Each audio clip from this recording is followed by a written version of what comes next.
श्री राम समर्थ। 43वां सर्ग। भगीरथ की तपस्या से संतुष्ट हुए भगवान शंकर का गंगा को अपने सिर पर धारण करके बिंदु सरोवर में छोड़ना और उनका 7 धाराओं में विभक्त हो भगीरथ के साथ जाकर उनके पितरों का उद्धार करना। श्री राम। देवाधिदेव ब्रह्मा जी के चले जाने पर राजा भगीरथ पृथ्वी पर केवल अंगूठे के अग्रभाग को टिकाए हुए खड़े हो 1 वर्ष तक भगवान शंकर की उपासना में लगे रहे। वर्ष पूरा होने पर सर्वलोक वंदित उमा वल्लभ भगवान पशुपति ने प्रकट होकर राजा से इस प्रकार कहा, नरश्रेष्ठ, मैं तुम पर बहुत प्रसन्न हूँ। तुम्हारा प्रिय कार्य अवश्य करूँगा। मैं गिरिराज कुमारी गंगा देवी को अपने मस्तक पर धारण करूँगा। श्री राम। शंकर जी की स्वीकृति मिल जाने पर हिमालय की ज्येष्ठ पुत्री गंगा जी, जिनके चरणों में सारा संसार मस्तक झुकाता है, बहुत बड़ा रूप धारण करके अपने वेग को दुस्सह बनाकर आकाश से भगवान शंकर के शोभायमान मस्तक पर गिरी। उस समय परम दुर्धर गंगा देवी ने यह सोचा था कि मैं अपने प्रखर प्रवाह के साथ शंकर जी को लिए दिए पाताल में घुस जाऊंगी। उनके इस अहंकार को जानकर त्रिनेत्रधारी भगवान हर कुपित हो उठे और उन्होंने उस समय गंगा को अदृश्य कर देने का विचार किया। पुण्य स्वरूपा गंगा भगवान रुद्र के पवित्र मस्तक पर गिरी। उनका वह मस्तक जटामंडल रूपी गुफा से सुशोभित हिमालय के समान जान पड़ता था। उस पर गिरकर विशेष प्रयत्न करने पर भी किसी तरह वे पृथ्वी पर न जा सकी। भगवान शिव के जटा जाल में उलझकर किनारे आकर भी गंगा देवी वहां से निकलने का मार्ग न पा सकी और बहुत वर्षों तक उस जटाओं में ही भटकती रही। रघुनंदन। भगीरथ ने देखा गंगा जी भगवान शंकर के जटामंडल में अदृश्य हो गई है। तब वे पुनः वहाँ भारी तपस्या में लग गए। उस तपस्या द्वारा उन्होंने भगवान शिव को बहुत संतुष्ट कर लिया। तब महादेव जी ने गंगा जी को बिंदु सरोवर में ले जाकर छोड़ दिया। वहाँ छूटते ही उनकी 7 धाराएं हो गई।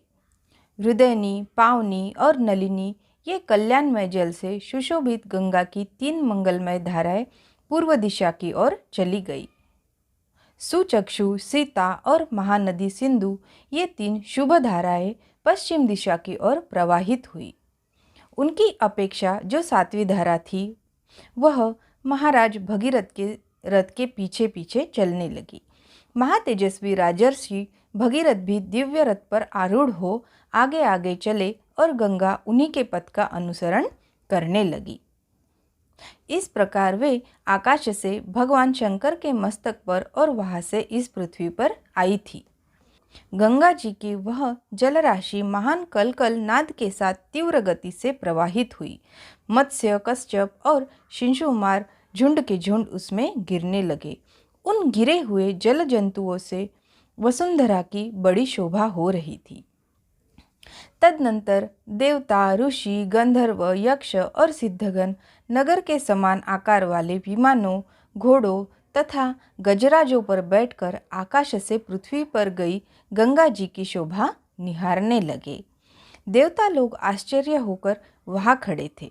जगत में गंगा अवतरण के इस अद्भुत एवं उत्तम दृश्य को देखने की इच्छा से अमित तेजस्वी देवताओं का समूह वहां जुटा हुआ था।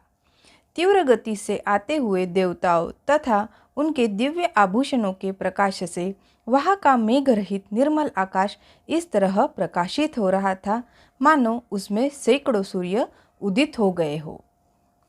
उस समय भूतल निवासी ऋषि और गंधर्व यह सोचकर कि भगवान शंकर के मस्तक से गिरा हुआ यह जल बहुत पवित्र है, उससे आचमन करने लगे। जो शाप भ्रष्ट होकर आकाश से पृथ्वी पर आ गए थे वे गंगा के जल में स्नान करके निष्पाप हो गए तथा उस जल से पाप धुल जाने के कारण पुनः शुभ पुण्य से संयुक्त हो आकाश में पहुंचकर अपने लोक को पा गए। उस प्रकाशमान जल के संपर्क से आनंदित हुए संपूर्ण जगत को सदा के लिए बड़ी प्रसन्नता हुई।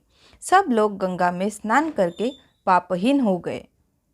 राजर्षि महाराज भगीरथ दिव्य रथ पर आरूढ़ हो आगे आगे चल रहे थे और गंगा जी उनके पीछे पीछे जा रही थी। उस समय मार्ग में अद्भुत पराक्रमी महामना राजा जनहू यज्ञ कर रहे थे। गंगा जी अपने जल प्रवाह से उनके यज्ञ मंडप को बहा ले गई।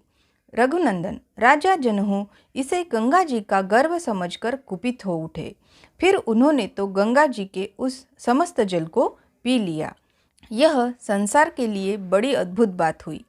तब देवता, गंधर्व तथा ऋषि अत्यंत विस्मित होकर पुरुष प्रवर महात्मा जनहू की स्तुति करने लगे। उन्होंने गंगा जी को उन महात्मा नरेश की कन्या बना दिया।